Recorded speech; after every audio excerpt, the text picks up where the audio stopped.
스토킹 범죄인데 정말 이 범죄 행각이 엽기적이에요. 한두 번이 아니었어요. 정말 설명을 드리겠지만 너무너무 저는 개인적으로 좀 무섭습니다. 일단 헤어진 사이라고 하는데 전 여자친구 집에 갑니다. 그리고 밤에 문을 계속 두드리는 거예요.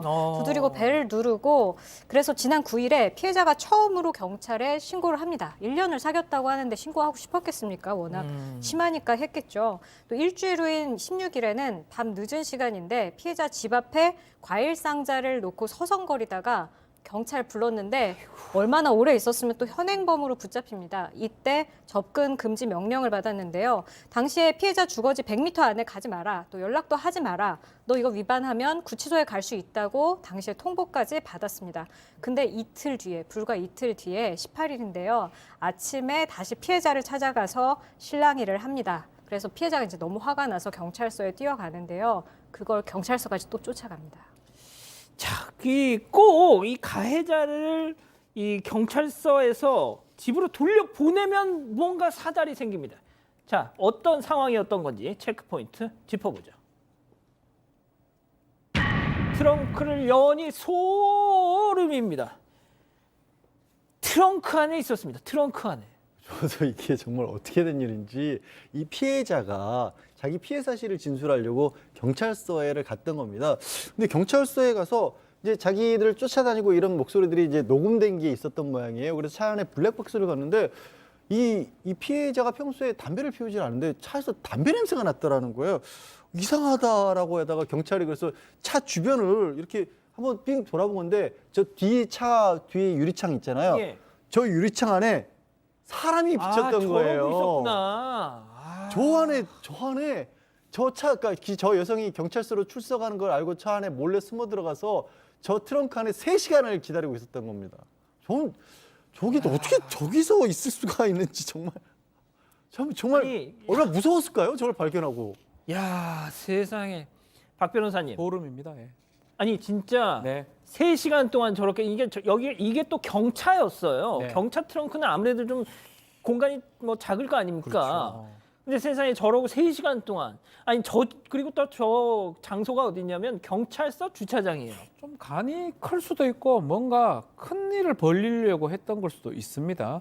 지금 보면 여성은 지금 피해 진술을 하기 위해서 경찰서 안으로 들어갔던 상황이고요. 사실은 뒤에 좌석에 앉아 있다가 좀 실랑이 벌이고 있던 게 있었던 것 같아요. 그 사이에 막 갖고 있던 열쇠를 차키겠죠. 여성의 차키를 갖고 있었던 것 같고요. 뒷좌석을 통해서 아마 이 저 차 자체가 이 뒷좌석으로 트렁크가 연결이 돼 있는 그런 차고, 예. 글로 이제 몸을 숨겼고 나중에 이제 경찰에 체포가 된 상황입니다. 예. 아니 진짜 저 정성으로 진짜 다른 일 하면 정말 성공했을 것 같은데. 자, 그런데 백 기자, 좀 궁금한 게 그냥 차 뒷자리에 앉든지 조수석에 앉아서 기다렸으면 될 걸. 왜 저렇게 트렁크 뒤에 여러 거 있었던 거예요? 그러니까 더 너무너무 무섭죠, 사실은. 근데 이제 경찰 진술에서는 앞으로 기회가 없어서 다시 볼 수가 없을 것 같아서 한 번이라도 더 얼굴을 보려고 그랬다, 이렇게 진술했습니다. 교수님, 앞으로 기회가 없을 것 같아서 한 번이라도 얼굴을 더 보고 싶어서 저짓을 했다.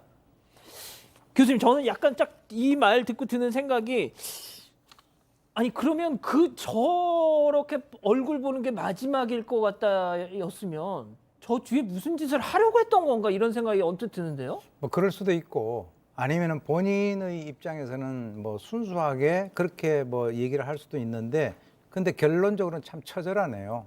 그런데 이 저분이 이제 뭘 모르는가 하면, 이 남녀간에 있어서 좋아한다라고 하는 것은 서로 간에 있어서의 상호작용을 전제로 하는 겁니다. 그래서 우리가 이제 짝사랑이라고 하는 것을 영어로 우리가 따져보면 대답이 없는 사랑이다. unanswered love 또는 one-sided love 이렇게 얘기하거든요. 그러니까 이 양쪽에서 이렇게 왔다 갔다 해야 되는데, 그러니까 아마 이 사람은 이렇게 생각을 했을 거예요. 3시간 동안 기다리면서 자신은 이런 어려움을 무릅쓰고 정말 자기가 3시간 동안 이렇게 쭈그리고 앉아서 기다렸으니까 상대가 자신의 열정을 혹시 알아주지 않을까라고 생각을 했을 수도 있는데, 상대는 진저리를 치는 거죠. 그래서 우리가 이런 얘기가 있죠. 이 막스 밀러의 독일인의 사랑이라고 하는 책에 보게 되면, 사랑하는 사람을 너무 사랑하면 불행이 온다. 그게 사랑하는 것이 이쪽에서는 사랑이라고 생각하지만 그쪽에서는 진저리를 친다는 거죠. 예. 그러니까 그쪽에서도 상호작용이 있어야만 그게 수용이 돼야 사랑이 이루어지는데 이 사람은 아주 무리한 방법으로 접근을 하는 것이 아닌가 안타깝습니다. 그러니까요. 아니 진짜 무슨 뭐 과일 상자를 갖다 줬다고 그러고 아니 그거 받으면 좋아하겠습니까? 예? 과일 상자 우리 이제 스토킹하고 관련된 영상 같은 거 봤잖아요. 새벽 시간대 아, 과일 예. 상자 같은 거 갖다 놓고 맞습니다. 여기 띵동. 벨 누르고 이렇게 웃고 들고 어. 있고 그러면요. 받는 사람 입장에서는 소름 끼치죠. 그냥 싫어하는 정도가 아니라 소름 끼치는 거고 사실 스토킹 처벌에 관한 법률 자체가 애초에 피해자를 중심으로 놓고 생각을 하라는 거 아니겠습니까? 예. 그래서 이 사건에 이 트렁크 안에서 3시간 동안을 찌르고 있던 사람도 경찰에서 스토킹 처벌 금지에 관한 법률을 적용해서 영장을 신청을 했고요. 법원도 발부를 했어요. 물론 흉기 같은 걸 가지고 있지는 않았지만 예. 생각해 보십시오. 이게 피해자 입장에서는 이게 저기도 숨어서 저렇게 있는데 내 집 어딘가에 숨어 있을 수도 있고 그러니까요. 또 어딘가에 있다가 무슨 짓을 할지 모른다는 생각을 하잖아요. 예. 예, 어떤 사람인지 알 수는 없겠지만 겉으로 드러난 모습은 분명히 위협이었습니다. 박 변호사님 네. 마지막으로요. 진짜 헤어질 때는 정말 죽을 만큼 힘들고 세상 무너질 것 같더라도 네. 아 좋은 사람 나타나면 아 내가 그때 왜 그랬을까 하면서 허허 웃잖아요. 신기하게- 경험자로서 좀 말씀해 주세요. 신기하게 꼭 나타나기 마련입니다. 이 사람이 떠나면 또 다른 사람이 떠나고 이 보내줄 수 있는 게 회자 정리라고 있잖아요. 만나면 헤어지고 헤어지면 또 만나고 그러다니까 그렇게 하는 게 맞습니다. 지금 저는- 사모님은 저는 첫사랑하고 결혼해서 헤어지지 못해봤습니다. 예. 알겠습니다. 뭘 할 때는 뭘 한다고 그럼 저런 얘기를 할 거지? 알겠습니다.